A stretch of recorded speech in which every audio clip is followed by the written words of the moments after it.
Vamos lá, então. Em primeiro lugar, queria agradecer o Delon e a Alessandra por estarem aqui, disponibilizarem o tempo deles para estar com a gente. E a todo mundo que está aqui com a gente participando. Fiquem, por favor, à vontade para mandar perguntas. A gente vai trocar algumas ideias, algumas histórias com o Delon e com a Ale. Mas, por favor, vão mandando perguntas, que um pouquinho mais para o fim a gente vai trazer essas perguntas. Fiquem à vontade. Em nome do Artsou, então, dou as boas-vindas para todos. Tanto a Alessandra quanto o Derlon prepararam trabalhos específicos para o Clube de Colecionadores Artsou. A gente vai mandar depois aqui para vocês no chat o link, se vocês quiserem ver esses trabalhos. O clube integra alguns artistas, e cada um preparou um trabalho numa edição de até 20 unidades. A gente vai falar um pouquinho disso. E são trabalhos que estão na plataforma Artsou com exclusividade. Então, são trabalhos, enfim, bem representativos da trajetória de cada um desses artistas. Vale a pena depois dar uma olhadinha. Então, vamos começar. Acho que começar um pouquinho. A ideia aqui, para todo mundo saber, é um bate-papo.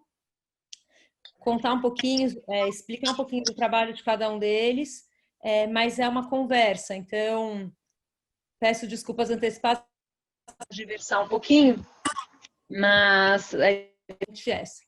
Apesar de não estarmos juntos, fisicamente estamos juntos aqui e tenho muita curiosidade. Eu acompanho o trabalho do Derlon e da Ale já há algum tempo, alguns anos já, e vejo como o trabalho de ambos, né, vem amadurecendo, crescendo e, enfim, mudando. E acho que ambos estão em momentos muito interessantes de carreira, como o Derlon falou agora, em alguns casos até de mudanças importantes. Então, a ideia é falar um pouco sobre isso. Eu vou começar com você, Derlon, pode ser? Pode, por favor. Então, tá bom. A gente separou algumas imagens para poder ilustrar, para todo mundo saber um pouquinho mais sobre a trajetória de cada um de vocês. Eu vou falar rapidamente sobre o Derlon e vou passar para ele, mas o Derlon é natural de Recife, tem uma trajetória grande de muralismo, então de fazer grandes murais públicos, o que algumas pessoas chamam de grafite, mas no caso do Derlon a gente trata realmente como muralismo na tradição de tantos artistas, não só brasileiros, né? Uma tradição muito forte na América Latina como um todo. E, Bia, se você puder colocar algumas imagens para o pessoal. Obrigada, Bia. E aí eu queria, então, perguntar para você, Derlon, como é que é essa passagem para você, tanto do mural para a tela, do mural para o pequeno formato.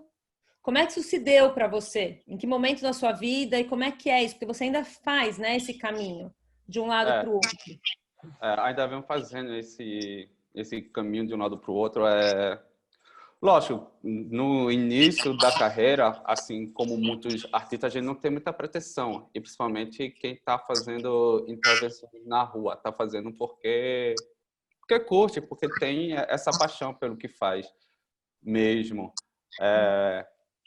A rua, ela é muito bacana porque, diferente de uma tela em branco, de um quadrado branco, depende da parede o que você vai fazer nela, como você vai ocupar, porque ela pode apresentar algum relevo, intervenções, algum buraco e tal. Então, ela não é uma coisinha branquinha lá pronta para você intervir na rua. Então, a sua obra vai depender muito do que você encontrar na rua. Então, eu acho que isso foi uma das grandes ferramentas que me ajudou muito em termos de expandir formas de ocupar espaço, e principalmente quando eu vim para um espaço menor. Eu sabia que eu não poderia repetir as coisas que eu fazia nas paredes, porque tinha isso. Eu tinha que primeiro saber como a parede me apresenta e o que eu deveria apresentar naquele espaço. E depois já vem outro conceito, já é um quadrado branco quando eu fiz essa transição. Então eu tinha que reformular a minha forma de ocupar aquele espaço branco, a tela e etc. E, ao mesmo tempo, quando eu comecei a ficar muito preso na tela, eu senti a minha necessidade de voltar para as paredes, para recuperar essa demanda criativa de como improvisar e ocupar de diferentes tipos de espaços urbanos, sabe? E a minha criatividade, ela depende muito dessa mescla mesmo, de estar sempre convivendo com os dois ambientes, sabe? Do suporte grande para o suporte pequeno e vice-versa. E voltando ao assunto sobre lá atrás, como eu tinha mencionado, que eu pintava, né? Eu acho que muitos quem vem do grafite não tem muito uma pretensão de tornar o trabalho como profissão. O próprio trabalho, ele não pede isso, sabe? Porque não tem como, se você pensar nesse trabalho de colocar mochila com tinta e ir para a rua, pensar sobre questões financeiras, né? Mas, lógico, eu desenvolvi um trabalho com uma força estética que grupos de pessoas começaram a se deparar com a obra e ter interesses de levar essa obra para outros espaços. E foi isso que fez eu começar a sair um pouco da parede e trabalhar suportes móveis, sabe, que o trabalho pudesse se deslocar mais. No início, por exemplo, eu estava cursando ciências sociais. Olha, estava pensando em ser sociólogo. Aí eu parei o curso, assim, com 2 anos eu parei o curso que eu queria me dedicar e focar nas artes visuais, que realmente era o que eu desejaria seguir na minha vida, sabe? Mas é Então, assim, com a curioso. maior certeza do mundo, eu larguei tudo e me foquei no meu trabalho. Eu não sabia que você tinha cursado Ciências Sociais. E é interessante porque agora que você falou isso faz todo sentido com o seu trabalho. Principalmente a pesquisa que você faz, você se interessa pelas pessoas, né? Então, aqui está Uhum. muito claro, são retratos, né? E quando você São faz os retratos. murais, você tem vários projetos, você vai para uma cidade, você fica lá um tempo e você trabalha as paredes, os muros, né? Dessa cidade É. com as pessoas dessa cidade. Então tem Observo tudo a muito ver. as pessoas, sabe? E sempre que eu estou fazendo algum trabalho, eu tenho uma preocupação de como tocar elas. Não que ela vá ler a forma que eu fiz, mas que ela se sensibilize de alguma forma sobre o que ali foi esteticamente apresentado, sabe? Mas sempre essa preocupação, seja em um quadro, seja em um mural, seja em uma exposição, uma ocupação. Eu observo muito as pessoas que estão olhando a obra e ver como elas estão reagindo sobre. Então, eu tenho uma dependência muito das pessoas. Elas precisam estar junto comigo, acompanhando a minha carreira, porque é uma pesquisa sobre pessoas. E como é que é o planejamento da obra em si? A gente está falando um pouco aqui de como é que nasce uma obra, né? Quando você Uhum. vai fazer um trabalho em tela, um trabalho mais de ateliê, ou um trabalho de mural, o planejamento é igual ou não? Não, muito diferente. Por exemplo, esse quadro que está sendo apresentado, que parece um raio de sol, né, e etc., é impossível eu fazer isso numa parede, até porque é um polidíptico, certo? Então, essa composição não funciona numa parede. Ela foi projetada para esse suporte específico. Como eu falei no início, é outro estudo de ocupação, porque era 4 quadradinhos brancos, sabe? Na verdade, primeiro não veio os quatro quadradinhos brancos, veio uma pesquisa sobre um quadrado branco e, na verdade, veio a ideia de fazer um pole, expandir. Porque Entendi. tem esse menino, tem a menina, tem o sol, tem o espelho. A ideia do espelho é muito boa, que o meu objetivo é colocar o espectador dentro da obra. Então, ele se vê na obra. Então, ele é o quarto elemento dentro Uhum. desse trabalho. Sim. Se eu não me engano, eu não lembro o nome desse quadro, mas eu acho que é a beleza do tempo mesmo, eu não tenho uma recordação. Essa fotografia representa a minha última exposição, que foi feita no ano passado, em maio, faz até um ano, né? Inclusive na Galeria Amparo 60. É. Você vê ali, por exemplo, que há alguns retratos reais, né? Que é uma pesquisa também no meu trabalho mais recente, que é sobre a fotopintura, uma tradição popular não muito antiga, mas do século passado, início do século passado, se perpetuou talvez até os anos 80, sabe? De você pegar fotos 3x4. Isso é muito comum em família, principalmente do interior. Acho que todo mundo tem essa recordação na casa dos pais, os avós, não sei o que, lembra, né? Pequenos retratos que a família dava para um fotopintor, ele ampliava e pintava, como se fosse o Photoshop de antigamente. E eu fiquei muito encantado com isso, porque representa muito as pessoas, né? E a questão da recordação, de uma lembrança, de um registro que hoje não se praticamente... Porque isso não é, na verdade, uma fotografia, é uma pintura sobre fotografia, mas que representa muito a população brasileira, sabe? Porque eu não tenho outro conhecimento. Onde existem fotopinturas também antigas em outras regiões, de outros países, mas a forma que é feita no Brasil é muito particular. E eu desenvolvi, a coisa que eu fiz foi trazer para o meu traço talvez o mesmo sentimento, porque os traços são diferentes, lógico, mas trazer a mesma acessibilidade, porque é um retrato, eu procuro fazer da forma gráfica mais próxima possível. O que muda é que eles são feitos com cor, que o objetivo era dar cor, as fotos eram em preto e branco, e eu trabalho o preto e branco, pelo menos no momento. O preto e branco tem um porquê também no meu trabalho hoje, que é justamente querendo trazer essa coisa saudosista, essa lembrança, né? Já que tudo que é remoto das tecnologias começou em preto e branco. Eu já tive alguns trabalhos em cor, mas no momento eu estou dando preferência, até porque tem muito pano para manga ainda dentro dessa pesquisa. Então, eu acho que um bom tempo eu vou permanecer no preto e branco. E, Derlon, é diferente para você apresentar o seu trabalho em Recife, em São Paulo, no Rio, na França, enfim, em tantos lugares onde você já apresentou? Para você é diferente? Claro que para as pessoas é diferente porque você tem sentidos culturais, né, em cada lugar. Uhum. Mas você percebe uma diferença? Eu percebo uma diferença porque as pessoas são diferentes, né? De cada região. E como você falou, no meu trabalho tem muito essa relação com as pessoas. Eu ando o mundo observando cada comportamento de cada ser humano. Então, agora, a percepção das pessoas com a minha obra, ela tem uma singularidade meio que universal, sabe? E o que eu achei muito bacana que eu descobri no decorrer da minha carreira, o que as pessoas falam sobre a obra tem um quê em comum entre as pessoas, seja aqui são essa identificação com a obra, sabe? Essa facilidade de se comunicar, de pertencer ao trabalho, sabe? Eu faço, por exemplo, a última vez que eu saí do Brasil para fazer trabalho foi no ano passado na França, e a aceitação do público é muito semelhante, mesmo sem ter a noção das referências que eu trago dentro da minha obra, mas a resposta é muito semelhante para alguém que está no Brasil.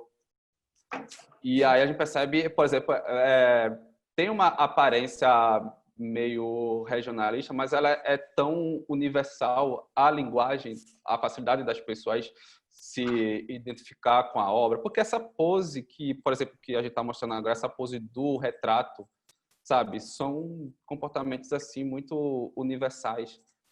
É verdade, é verdade.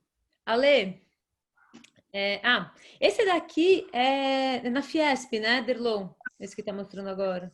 Isso foi uma ocupação artística que eu fiz na Fiesp, eu acho que faz 2 anos, estamos em 2020, foi em 2018. Meados de maio, eu acho. Eu estou falando muito do mês de maio, né? Que coincidência. Minha última exposição foi em maio. Esse já foi... Diga, perdão. Não, desculpa, eu ia te perguntar de onde que é esse. Esse foi feito na Embaixada do Brasil, em Londres. Está lá, é um mural permanente. Acho que foi feito em meados de 2014 e 2015. Eu acho que eu tinha falado que foi 2014, agora eu estou pensando, não tenho certeza. Talvez foi em 2015, não lembro. Foi uma... Na verdade, aconteceu lá de momento, sabe? O pessoal da Embaixada soube que eu estava lá em Londres e Na hora H, eu acho que faltava três dias para eu voltar para o Brasil. Eles me convidaram para fazer esse mural lá dentro. Tá dentro de uma sala maravilhosa. O pessoal sempre está entrando em contato comigo, falando, sabe? Já batizado de Sala Derlon por causa do mural. Que legal. É. Ganha uma vida própria, né, a obra. Ganhou vida, ganhou vida. Quem der uma voltinha lá em Londres, por favor, visitem a Embaixada do Brasil. A casa já é maravilhosa, é um prédio que é fantástico, né? Porra, é uma das embaixadas mais lindas que a gente tem conhecimento, é a de Londres. E com o Derlonzinho lá foi só uma cerejinha. E esse é o trabalho que você desenvolveu para o clube. Esse foi o trabalho também maravilhoso dentro daquela pesquisa que a gente conversou bastante, dos retratos. E o engraçado é que eu estou me identificando muito recentemente com a questão da flor, sabe? Ela traz uma coisa sensível para mim. Eu observava muito, por exemplo, porque quando eu fazia essas pesquisas, eu também entrava na casa das pessoas. Nessas casas calvárias, a gente reparava as paredes que é cheio de quadrinho e tal, tem a cortina, sempre tem uma estampa de flor. Então, isso acabou se tornando algo que eu estava observando muito na casa das pessoas. Muita flor, nem que fosse flor de plástico, sabe? Que você junta com o quadro, enche assim, sabe? Você coloca, por exemplo, um quadro religioso e enche com flores ao redor. Então, eu fiquei muito encantado com esse uso da flor dentro da casa. E aí, eu coloquei essa flor, tanto nesse trabalho quanto em outros trabalhos, eu venho martelando essa questão. Sabe? Se você não quer uma flor dentro de casa, ela vai entrar. Que legal. E Ale, Oi. você também... Eu tô aparecendo porque eu achei que eu não tava. Agora você tá. Você saiu e agora você voltou. Você também viaja muito, né? E seu trabalho é muito marcado pelas viagens que você faz. Algumas pessoas talvez não conheçam ainda o trabalho da Alessandra. A Alessandra vive entre Brasil, França, Londres, sei lá onde ela está cada vez. Às vezes pega a mochila e some. Agora não muito, some para a cozinha, da cozinha para o quarto, do quarto para a sala neste momento. Mas você tem um trabalho muito marcado também pelos lugares onde você vai. E você... O primeiro trabalho seu que eu conheço é aquele trabalho de retratos, né? E dele você passou para questões ambientais que, até onde eu sei, é sobre esse assunto que você tem se debruçado nos últimos anos, certo? Sim. Como é que você começou a fotografar? Como é que isso apareceu para você? Porque, se não estou enganada, lá atrás, um bom tempo atrás, você trabalhou um pouco com moda, com produção de moda, né? Eu fiz assim algumas faculdades, mas ele falou de ciências sociais. Foi uma época que eu estava fazendo, eu comecei com moda, tudo, aí voltei para o Brasil, comecei a fazer um pouco de antropologia, não sabia muito o que eu queria fazer. Aí desisti de fazer trabalho social na Ásia, eu nem sabia o que eu queria fazer, não tinha muita fotografia. Eu trabalhando com as crianças, que é essa série que chama Dos Olhos do Mundo. Tinha uma câmera, que nem qualquer turista, comecei a tirar foto e só depois, eu lembro assim, eu tirei foto das crianças, porque ela morou para ficar um mês, acabei ficando 6 meses. E eu lembro de eu voltando aqui pro Brasil e começando a tratar minhas fotos, que eu vi tipo, o poder que uma fotografia tinha, sabe? Que era você conseguir capturar aquele momento, tipo aquela fracção de emoção que acontece muito mais nas crianças.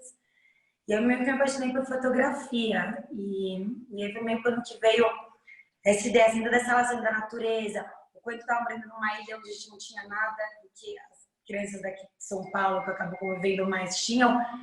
E essa relação da importância que tem, sabe? E de quanto, assim, não menos é mais, mas o quanto todas as crianças são iguais. Os olhos do mundo, assim, dizem, eu acho que, assim, com o tempo a gente acaba meio que criando uma máscara. Eu acho que o capitalismo, a sociedade acaba criando. Só que essas crianças, assim, no fundo, elas realmente davam importância para as coisas que realmente importavam. E eu quis trazer isso aqui para o Brasil, porque, assim, visualmente em São Paulo, tipo, uma sociedade, a gente acaba perdendo realmente é importante, acho que é muito frenético.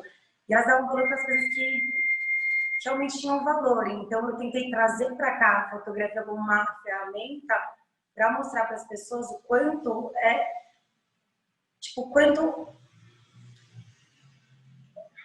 desculpa.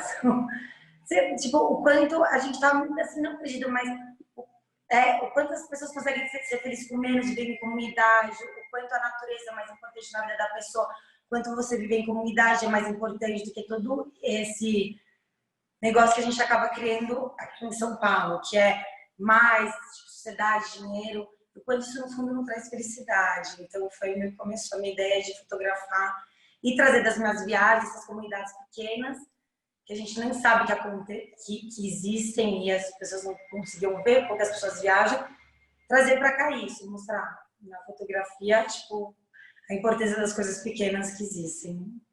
Essas pessoas. Quando você prepara esses murais de fotos de floresta, esse aqui é um outro trabalho.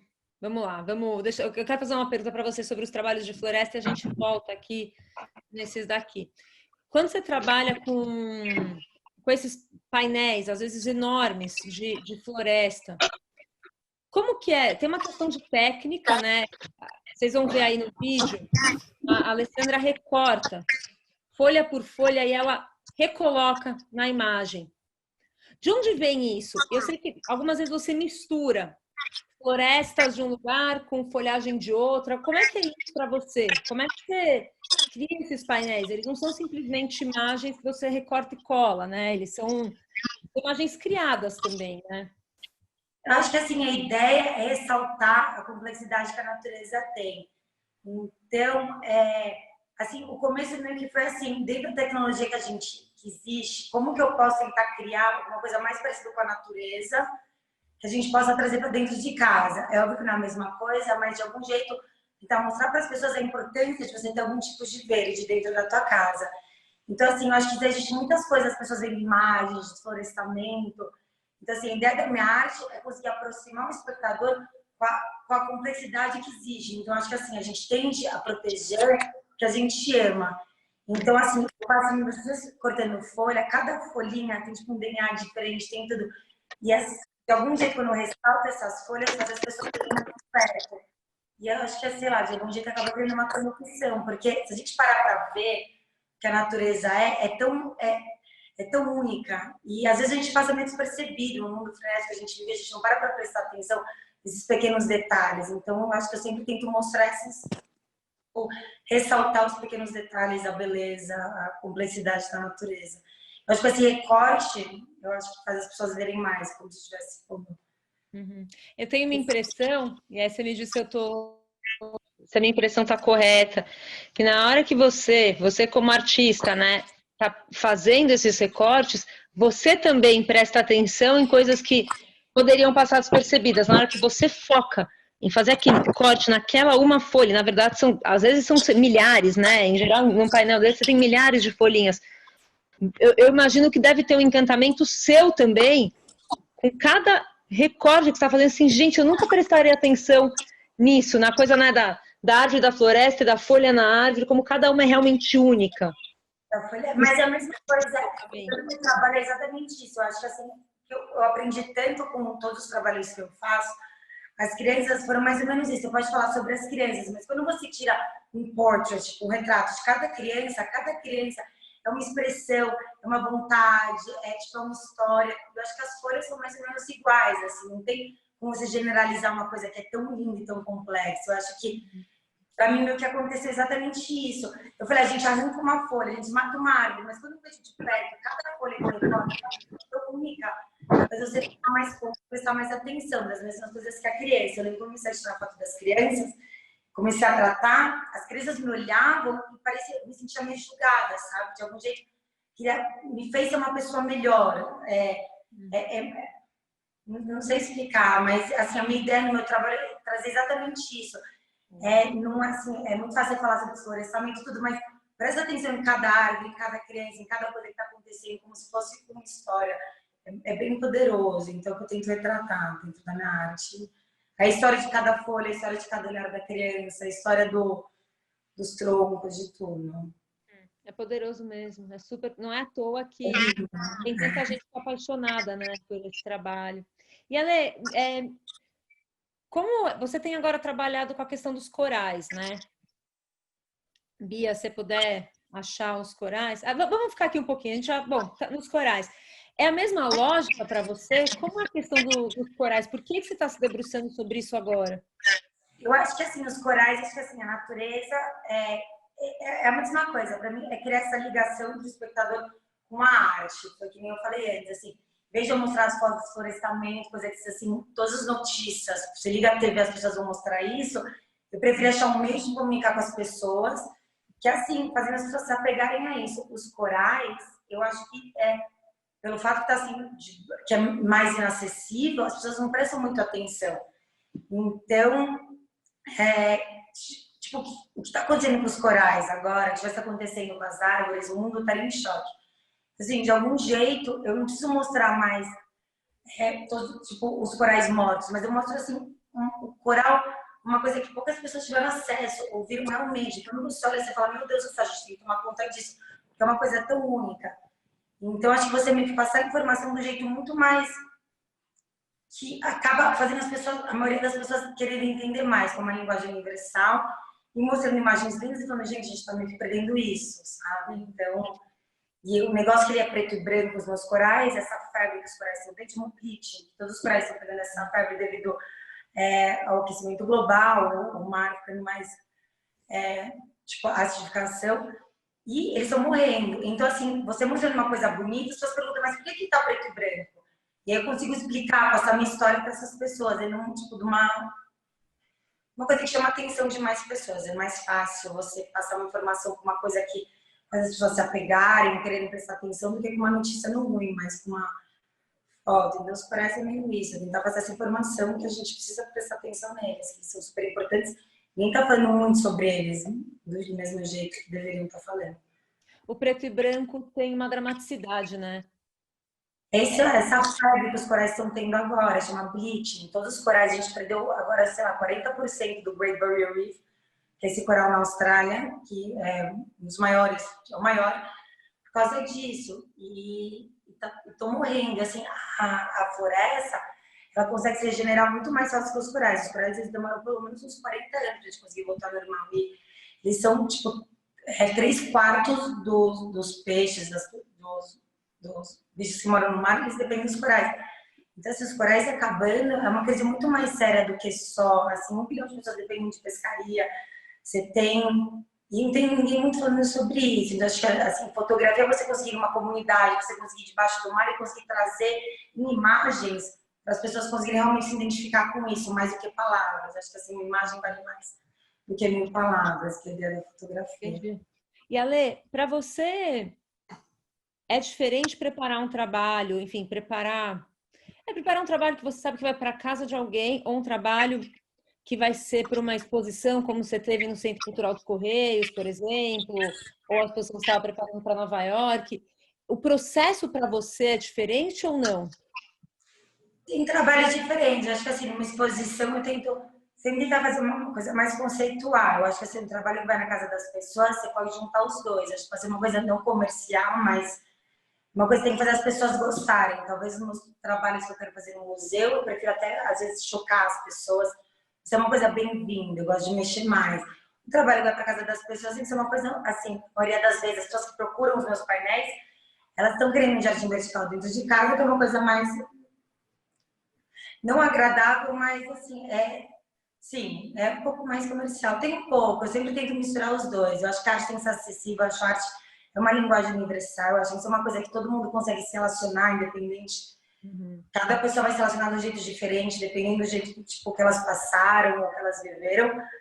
Mas eu acho que, assim, você por uma arte na casa das pessoas, eu adoro trazer essa paz na casa das pessoas. E às vezes no museu, como elas vão ter que conviver com essa obra todos os dias, eu prefiro talvez chocá-las um pouco mais. Eu não tenho mais essa obrigação de fazer as pessoas se sentirem bem. Não é nem obrigação, mas eu amo o meu trabalho, que ele realmente traz esse jardim vertical na casa delas. E o verde é uma cor muito terapêutica, assim, a importância da natureza, que eu acho que ressalta isso também.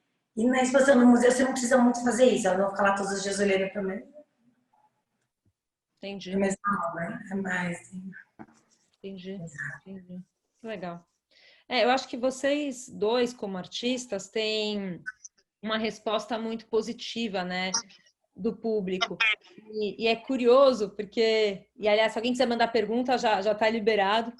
Mas eu acho curioso que, como você estava falando na questão da obra ser comercial, né? Como o mundo da arte coloca como uma coisa assim, se tem quem goste, quem queira conviver com aquilo, como se fosse algo que de alguma forma diminui a obra. E é muito curioso isso, porque na minha cabeça, a lógica, isso não tem lógica nenhuma. As pessoas querem conviver aquilo com aquele trabalho, com aquela obra, é porque aquilo as instiga, né? É porque aquilo faz sentido para elas, aquilo tem eco dentro dela. Eu acho super O curioso. comercial é uma obra que é mais acessível para todo mundo. E, assim, dependendo daquilo que eu acho da arte, Memória e Beleza, é uma linguagem universal, uma coisa que é acessível, independente da tua, tipo, raça social, tudo, você vai entender de algum jeito. Então, assim, quando eu falo comercial, não é uma coisa que essas pessoas vão no museu que tem mais interesse mais por arte, elas vão ser estudar, você tem todo esse negócio. Tipo, hoje em dia, acho que a arte, ela vê essa... Eu até não poderia ter usado assim, mas esse negócio comercial, uma coisa ruim, mas não é. Eu acho que assim, hoje em dia talvez o mundo está mudando mais e mais, porque assim, tem que ser uma coisa mais acessível, sabe? Eu acho que assim, independente, você tem que conseguir entender, porque conversa com a tua alma, não conversa com teus estudos, você não precisa estudar arte para conseguir entender uma arte. E a minha arte, ela tem isso, assim, qualquer pessoa vai conseguir entender. Tem pessoas que acabam julgando isso de algum jeito, elas chamam de comercial. Eu não vejo isso como uma coisa ruim. Eu acho que assim, todo mundo pode se identificar e aprender alguma coisa, se relacionar com a minha arte, é super importante. Essa é a mensagem que eu quero passar. Sim. E, Ale, você tem trabalhado agora na série África, né? Inclusive o trabalho que integra o clube é dessa série. Qual que é a história dessa série? Qual que é a sua história com esse trabalho, com a África? São biomas diferentes, né? Eu morei muito tempo na Ásia, então eu sempre fui muito assim, trabalhei muito com a Amazônia, Mata Atlântica, aquele tipo de vegetação que é tipo um monte. E na África foi a primeira vez. Eu fui pra lá uma vez, foi essa série que eu fiz. Você vê aquelas árvores lá sozinhas. E eu acho que assim, eu li um livro que chama O Segredo das Árvores, que mudou muito meu pensamento. E isso mostra, assim, é uma teoria, esse biólogo, que ele fala que, assim, todas as árvores são como, não pessoas, mas assim, elas vivem em comunidade, você tem um negócio chamado Wood Wide Web. Dentro de uma floresta, você tem as árvores se ajudando, você tem isso. Depois disso, eu comecei a ver árvores como, tipo, não pessoas, mas como pessoas de algum jeito. E na África, eu fiquei vendo essas árvores lá sozinhas. E o meio que me passou essa, tipo, essa sensação do tipo, você vê, sei lá, os animais lá embaixo da árvore, quanto... Eu não sei explicar, mas é você fotografar uma multidão e você fotografar tipo um portrait, sabe? Mas assim, não quer dizer que uma coisa é mais influente, tem mais influência ou tem mais poder do que a outra. Eu acho que assim, talvez assim, se der aquela árvore sozinha no meio daquele tipo, do mato vasto, aqueles animais lá embaixo, se você fotografar tipo, uma Mata Atlântica, uma Amazônia, que são várias pessoas trabalhando juntos, eu acho que tipo, é a mesma coisa assim, reflete muito a comunidade, as pessoas, é essa relação que eu quero fazer. Minha ideia é sempre mostrar assim, para a gente conseguir ver a natureza, as árvores como comunidade, como pessoas. E é mais ou menos. Eu acho que faz esse empoderamento, esse negócio de uma árvore sozinha, tá lá, trazer sombra para as pessoas, de algum jeito ela sobrevivendo num ambiente que é muito mais árido, que tem menos. E de algum jeito, tipo, chama a atenção em fotografar. Então, assim, é que nem você fotografar uma pessoa, sei lá, no outro lugar do mundo e aqui. Tipo, assim, no fundo, todo mundo tem um papel e todo mundo tá lá de algum jeito. Entendi. Assim, a minha ideia é sempre fazer essa relação igualzinha de comunidade, pessoas com árvores, florestas, biomas. Que é tudo... Curioso você falar desse livro. Sabe que eu tô lendo esse livro exatamente? Para minha vida, né? É incrível. Estão chegando algumas perguntas aqui. Livro, né? Falar tanto quanto a gente precisa um dos outros, assim, de algum jeito.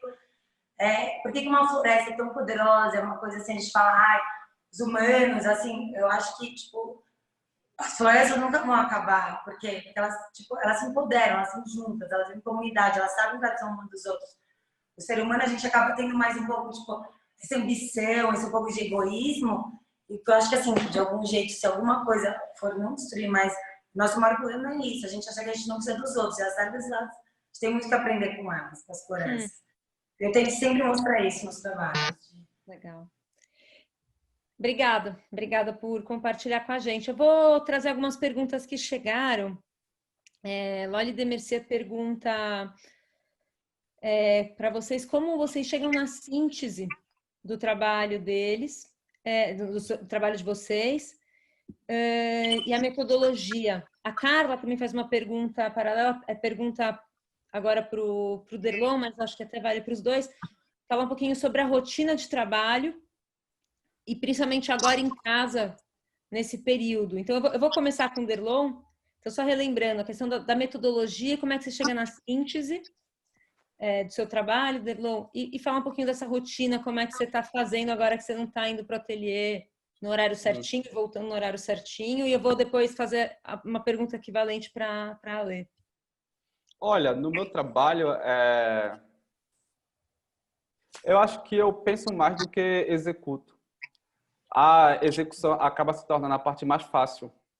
O planejamento para se chegar até ela se torna a parte de muito mais trabalho, sabe? É questão de semanas, de meses e tal, pesquisando, lendo, até chegar a alguma proposta e assim poder executá-la.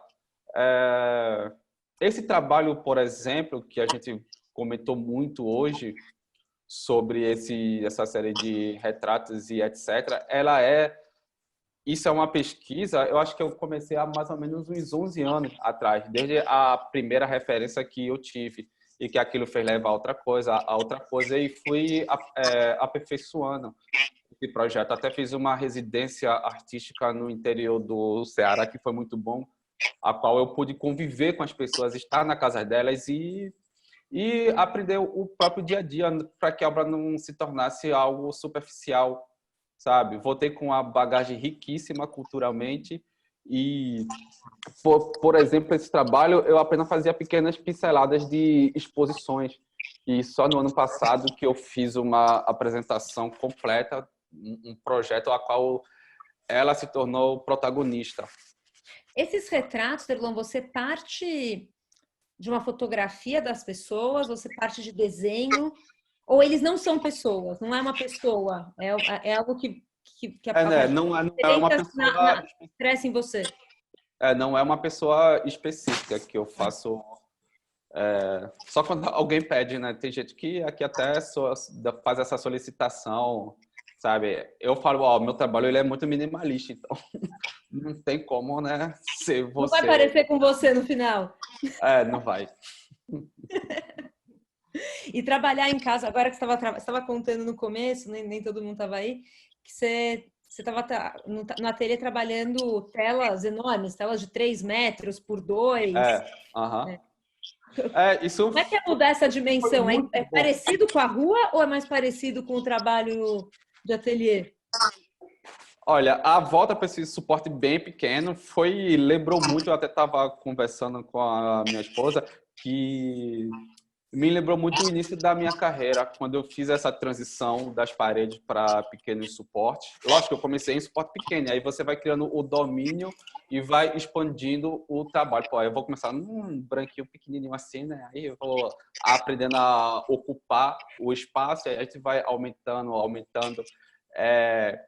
até chegar ao trabalho que eu estava no ano passado. A maioria das minhas obras que eu construí no ano passado foram obras, assim, super inéditas em questão de proporções, sabe? E, quando eu tô no embalo desse trabalho, vem essa pandemia que reduz tudo a, sei lá, a trabalhos de 50 centímetros. Eu tive que correr para o ateliê, pegar algum material que eu tinha e trazer para poder trabalhar em casa, porque até como eu falei no início, eu estava seguindo de forma bem rígida essa quarentena, não queria ficar me deslocando, indo para o ateliê, ficar só em casa e em casa praticar. E me forçou a uma criatividade nova, porque como eu vou ocupar esse novo suporte, a qual eu não venho trabalhando durante um tempo, eu não vou pegar tudo que eu fazia grande e do nada reduzir. Tinha que desenvolver uma nova pesquisa, né, em cima da hora, sobre como melhor ocupar pequenos suportes.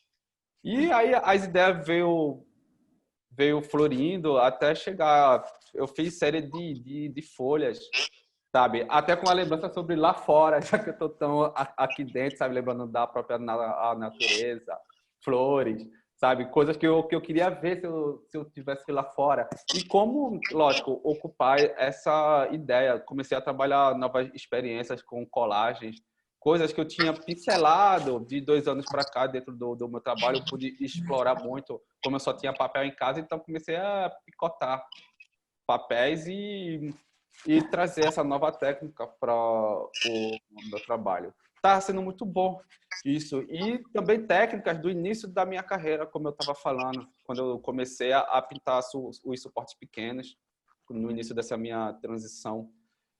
Eu lembrei de determinadas técnicas que eu fazia há uns bons anos atrás e eu vi que tinha tudo a ver com esse meu momento desse suporte pequeno e deu certo, sabe? Lógico que as minhas primeiras experiências estavam dando errado e tal, mas depois foi fluindo. Nossa, eu pintei muito, sabe? E tem uma alma, não foi uma simples ocupação nesses suportes menores, assim, tipo improvisado. O bom é que teve uma pesquisa a qual deu bons frutos e com certeza eu vou levar para frente do que eu Eu criei fiquei nessa. curiosa de ver. Tá disponível no meu Instagram. Eu não tenho fotos aqui. Olha, eu até tenho, mas eu não sei usar esse aplicativo. Eu sou meio leigo, eu não sei como é que consegue aqui. Bota foto e tal. Fiquei curiosa. Mas é legal. Você acaba tendo que... É interessante, né? Porque o mundo, como sempre, te traz um desafio. E É. como você responde a ele, que E é... como responder. Por isso que eu passei as primeiras semanas da quarentena mais pesquisando, mais tentando descobrir o que fazer do que executando. Que legal. E Ale, como é que você escolhe? Porque o fotógrafo costuma ter esse problema, pensa o que eu ouço de muitos fotógrafos. A questão tem o clique, mas mais difícil do que o clique é depois escolher, limar e chegar naquela imagem que é aquela que você quer usar. Como é que é esse processo para você? Qual é a sua metodologia de trabalho? Como é que você chega no trabalho que é para ser? O negócio falou do clique, o clique ele é meio difícil. Como que eu virei uma artista mais tipo, multidisciplinar? Eu comecei a usar várias coisas, porque às vezes o que você vê, o que você sente, o clique, ele não expressa isso tudo.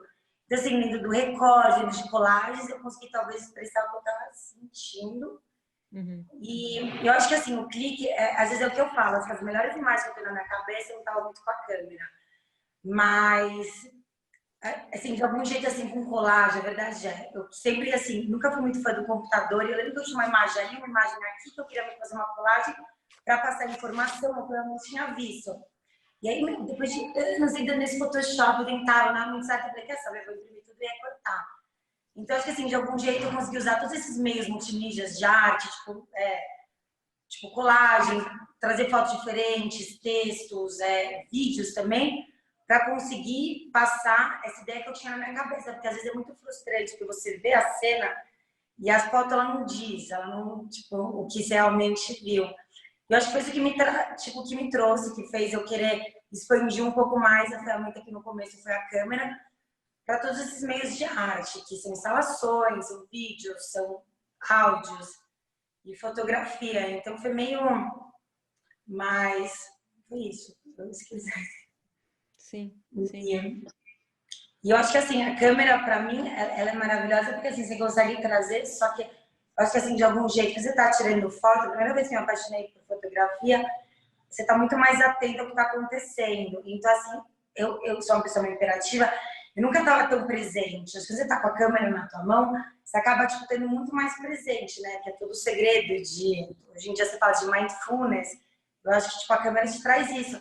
Então, assim, eu tava percebendo tudo, vendo tudo. Aí você começa a falar, como que eu vou conseguir trazer isso em imagens que eu tô sentindo? Aí começa meio, sei lá, essa dúvida. E aí eu comecei a juntar a colagem com outras fotos, com fotos antigas, com fotos de país, com crenças de lá. E consegui trazer o que eu tava vivendo nesse momento, dentro de... Acho que é mais ou menos a arte, né? Acho que a fotografia é isso, mas foi mais ou menos como começou. Que legal. Adoro eu fotografia. Não, Fale, estou fale. só falando que eu adoro fotografia. Aqui em casa, eu acho que eu tenho mais obra de fotografia do que de pintura. Pintura Mas eu só também minha em casa, por enquanto. Derlan, agora eu tô curiosa. Quem são os artistas que você acompanha? Desculpa. desculpas. Não, Fala, Lê. assim, para mim que vivia nas comunidades, assim, eu tirava foto de uma criança, eu via a foto da criança, eu chorava, porque eu convivi com ela, eu estudei com ela, eu conheci a família, eu conheci tudo. E às vezes ficava meio frustrante, porque eu voltava, eu queria que as pessoas sentissem a mesma coisa que eu sentia vendo essa fotografia. Só que ninguém estava meio que convivendo. Eu acho que assim, de algum jeito eu consegui abrir um leque para conseguir mostrar mais o que eu estava sentindo com outros meios do que só fotografia. Não que a fotografia também não fale isso, mas eu tive que meio não apelar, mas tentar trazer. Eu acho que eu consegui me comunicar mais, tipo, trazendo, fazendo colagem, usando vídeos, usando do que eu estava conseguindo com a fotografia, do que só uma foto, porque uma coisa é você ver a foto, outra coisa é você presenciar. Então, e aí, durante uma época eu tava, mas como eu não consegui trazer essa informação, como eu não consegui mostrar, tipo... E aí eu fiz, sei lá, me adaptando e usando todos os meios. E eu acho que a gente conseguiu passar melhor do que eu conseguia passar só com a fotografia, que foi como eu vou ver o meu trabalho. Faz sentido. Eu ouvi o Derlan falando sobre que ele tem mais fotografia em casa do que pintura. E é curioso, porque é muito comum que artista colecione arte, né? É muito comum. Ah, Tem até alguns livros, né, de coleções de artistas, tal. E aí eu queria perguntar, quem são os artistas que vocês acompanham? Não necessariamente que vocês percebem que influenciam o trabalho de vocês, mas eventualmente sim. Mas alguns artistas que vocês acompanham que vocês adorariam ter na coleção de vocês. nossa! Ah, tá bom, fazer uma mais fácil. O que você tem em casa? O que você tá Não, não. olhando aí? Artista troca muito trabalho, né? Troca. Artista troca, ah, me Eu dá acho um seu, legal. você fica com o meu. Tem muito disso, né? Olha, tem os artistas que eu admiro muito. Por exemplo, tem um que é de Recife, chamado, lógico que todo mundo conhece, o Paulo Brusque, o qual eu aprendo muito com ele. Sempre que eu vou para Recife, eu faço questão de tentar encontrá-lo para conversar bastante. É uma pessoa, assim, conceitualmente, que é uma referência no meu trabalho. E quem mais, assim, que eu sigo? Ah, tem tanta gente da minha área, do muralismo. Deixa eu olhar aqui em casa. Gosto de colecionar arte popular. Eu não vou ficar falando o que tem aqui, não. Tá bom, não conta, não conta. E É. você, Adê? Eu não consigo falar nomes, mas eu como eu estudei fotografia, eu sempre quis ser, tipo, uma fotojornalista. Eu aprecio muito esse ativismo. Eu gosto muito de artistas que tentam passar uma informação, que eles têm um tipo de... Assim, não ser política nem nada, mas usar a arte como uma ferramenta para você conseguir, não passar informação, mas para... Não sei, Sebastião Salgado, por exemplo, eu sei que ele é clichê, mas foi o melhor que ele fez.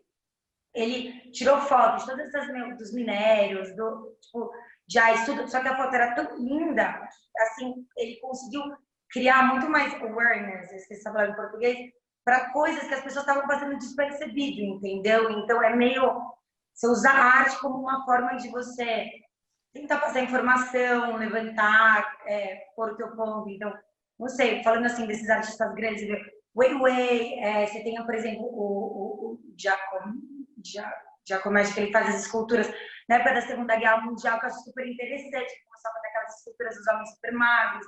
Gosto muito dessas histórias, as pessoas que sentem a história que está passando e vêem essa necessidade, elas acabarem criando coisas que têm a ver com a história do mundo.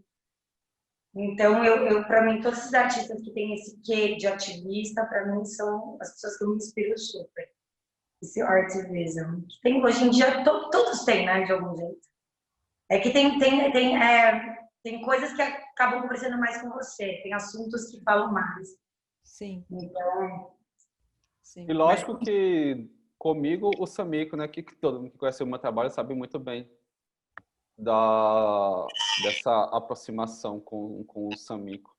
Até muita gente acredita que uma continuidade, né, só que não. de outra forma, lógico. Até cheguei a fazer exposição com o Samico, acho que meu Deus, estamos em 2020, né? 2009, eu acho. Foi uma experiência, eu estava com 20 e poucos anos, sabe? Era mais um aprendizado do que tudo naquele momento. Poder conviver com ele, visitar o ateliê, ele me explicar como é que toda a técnica, como funciona todo o processo dele. Acho que esse convite que eu tive na época de fazer essa exposição com ele, acho que foi o grande ápice da minha carreira, sabe? Tipo, daqui para frente, eu sei que eu vou até o fim, tentando ser artista. Quando você divide uma exposição com o Samico, você fala, bom, esse negócio é sério, né? Acho que dá para eu tentar mais um pouco. Tentar segurar mais uns anos tentando ser artista. Acho que dá. Eu tô esperando para ver a hora que você vai usar verde e azul, assim, só de curiosa. Faz tempo, eu cheguei a usar já um verdinho, um azul, mas nossa, acho que vai ter que esperar agora mais alguns anos para ver de novo. Eu espero. Chegou uma pergunta aqui, Derlon, se você curte Borges e serigrafia. Curto.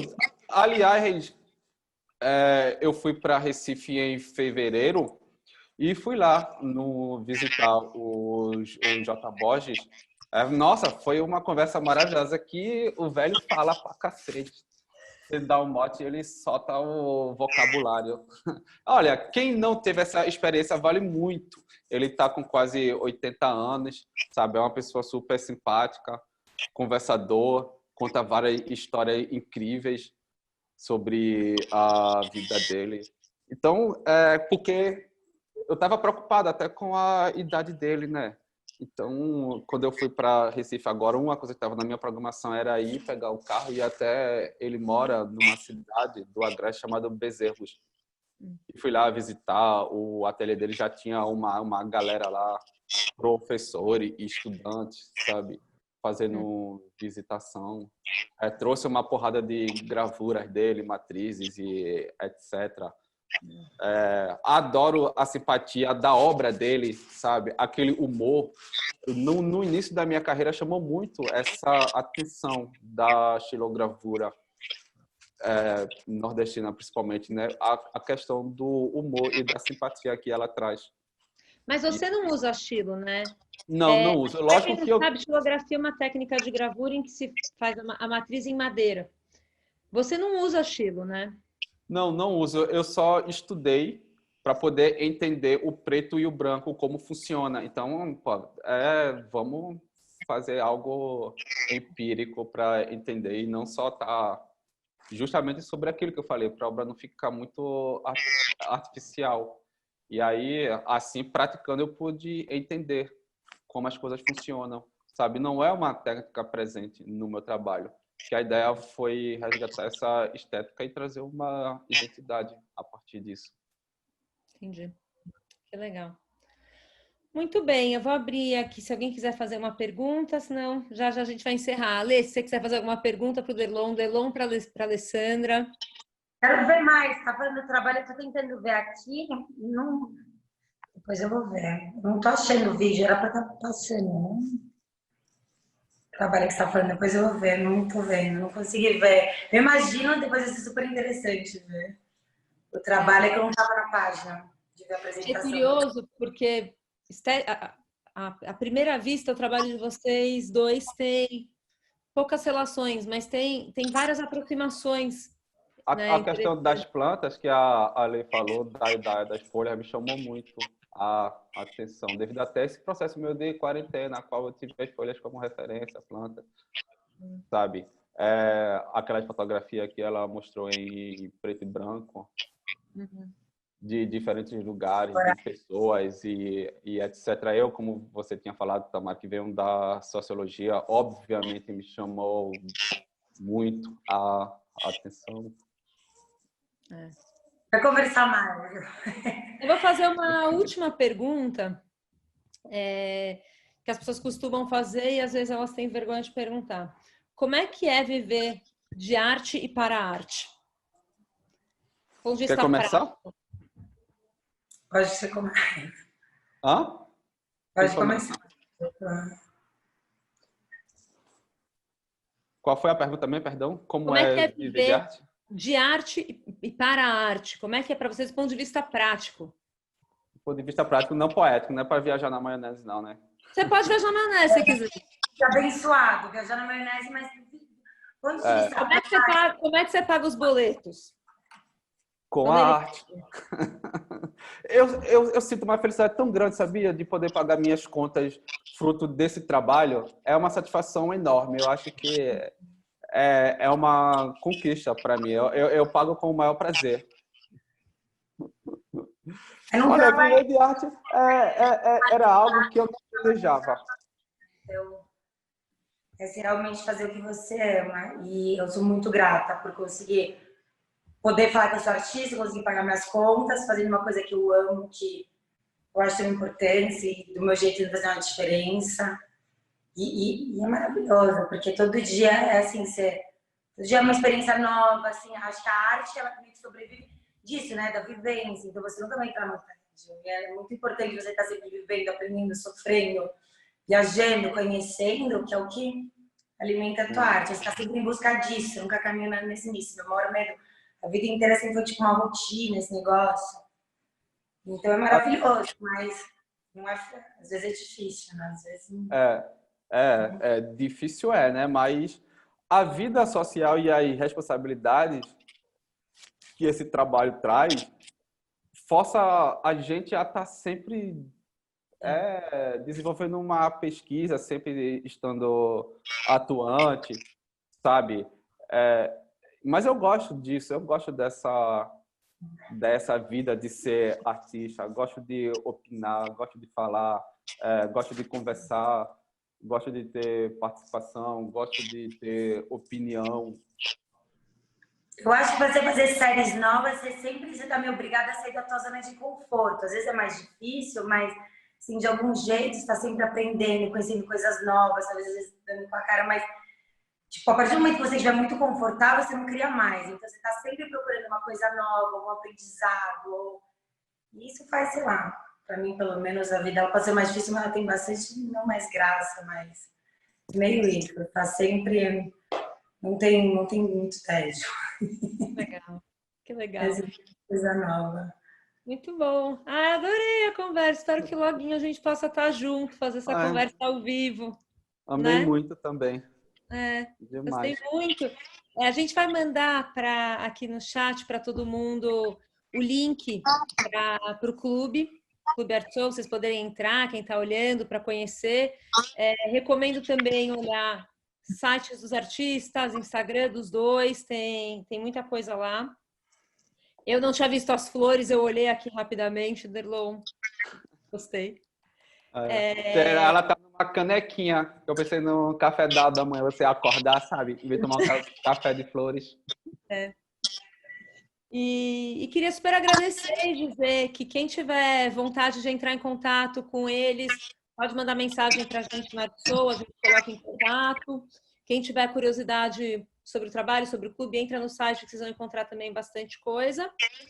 E é isso, vamos encerrando por hoje. Para quem chegou no meio, o vídeo vai estar disponibilizado depois no Instagram ou no YouTube, não tenho certeza, mas a gente vai mandar para todo mundo que se inscreveu o link, então vocês vão poder rever ou ver pedaços que vocês perderam e mandar para quem vocês quiserem também, tá bom? Ótimo, maravilhoso. Super obrigada, gente. Então, eu quis dizer que é uma pergunta, me manda no Instagram. Que eu respondo. Isso. Obrigada. Muito obrigada. Obrigadíssimo pelo convite, Tamara, e a toda a equipe do Art Soul. Nós que agradecemos. Obrigada, parabéns tchau. Os artistas, parabéns pelo trabalho de vocês dois, adorei. Obrigada. Tchau. Tchau. Que bom. Tchau. Tchau.